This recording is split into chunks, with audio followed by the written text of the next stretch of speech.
میرے سنی دوست بھی بیٹھے ہیں، حسان ابن ثابت جس کے بارے میں لکھا جاتا ہے کہ یہ نبی کی نعت کا موجد ہے، جبکہ یہ غلط ہے۔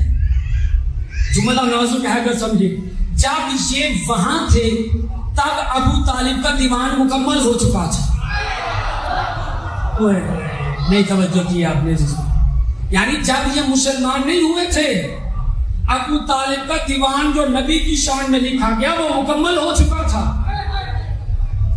یعنی نبی کی نعت کے موجد کو ابو طالب کہتے ہیں۔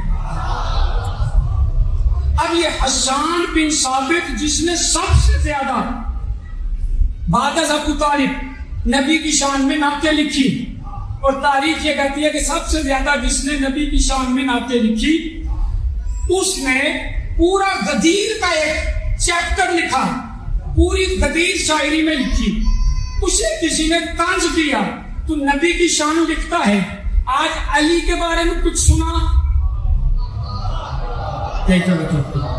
آج علی کے بارے میں کچھ سنا؟ حسان بن ثابت سمجھ گیا یہ طنز کر رہے ہیں۔ حسان بن ثابت کے شعر کا ترجمہ کر رہا ہوں۔ حسان بن ثابت کہتے ہیں اس علی کے بارے میں کیا بتاؤں جسے نبی نے اٹھایا، جبرائیل نے اٹھایا۔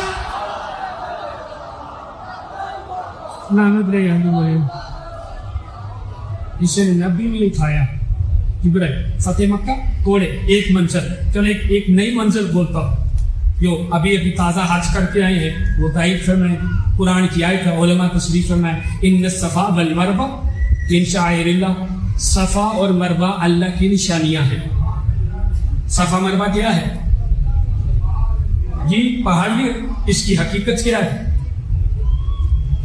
یہ حقیقت پتہ چلے تو عظمت امامت سمجھ میں آئے کہ امام کسے کہتے ہیں، اس کی حقیقت کیا ہے؟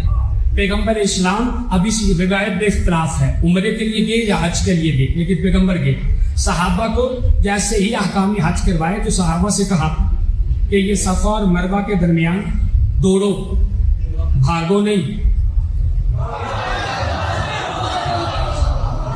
یہی سلام، بھاگو نہیں، دوڑو صفا اور مروہ کے درمیان۔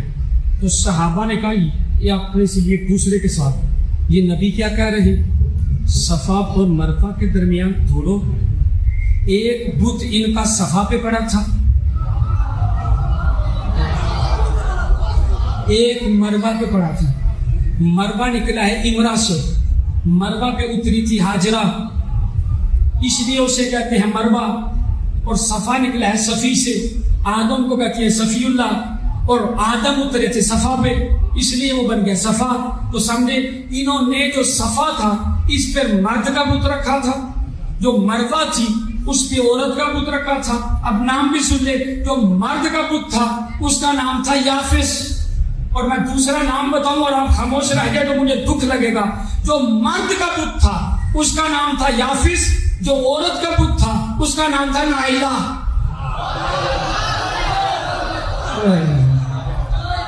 جی سنی شیعہ اٹھائیے کتابیں، میں ذمہ دار ہوں حوالوں کا۔ سنی علماء نے لکھا کہ یہ دو بت رکھے تھے۔ جب نبی نے کہا نا کہ صفا اور مروہ کو، تو یہ کرتے کیا تھے؟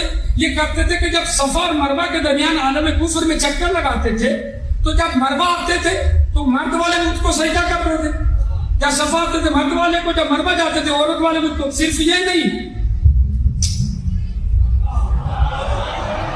یہ لفظ لکھے گئے نا، یہ لفظ لکھے ہیں، یہ بتوں کو پوچھتے تھے تو نبی نے کہا صفا اور مروہ میں صحیح کرو، دوڑو۔ تو یہ پتہ کیا کہتے ہیں؟ یا نبی اللہ، سارے احکام ہو گئے، کیا یہ احکام چھوڑ نہیں سکتے؟ ہوئے ہوئے مرضی آپ کی اپنی ہے۔ حالانکہ انہیں کہنا چاہیے تھا کہ نبی اللہ وہ کفر کا زمانہ تھا، اب اسلام کا زمانہ ہے، ہم انہیں توڑ دیتے ہیں۔ لیکن کیسے توڑے؟ جو دیر تک سجدہ کر چکے ہوں۔ عمر جی آپ یہ بھی تو نہیں بول رہے یار، جو دیر تک سجدہ کر چکے ہوں وہ کیسے توڑے انہیں؟ نبی نے کہا انہیں ہٹاتے نہیں ہیں، انہیں توڑ دیتے ہیں۔ کون ہے جو ان کو توڑے گا؟ تو سناٹا تھا، خاموشی تھی، جیسے سروں پہ طائر بیٹھے ہو۔ وہی اٹھا جس کے اٹھنے سے اسلام اٹھتا ہے، وہی بولا جس کے بولنے سے اسلام بولتا ہے۔ سلامت رہیں. علی ابن ابی طالب کہتے ہیں یا رسول اللہ میں تو لوں. نبی کہتے ہیں مجھے پتا ہے کہ ان سب میں تو اور میں ہم دو وہ ہیں جنہوں نے کبھی زندگی میں بت کو سجدہ نہیں کیا. پھر علی نے بتوں کو توڑا تو علی بنے بت شکن. تو جسے مرضی امام مانو اس کا بت شکن ہونا ضروری ہے.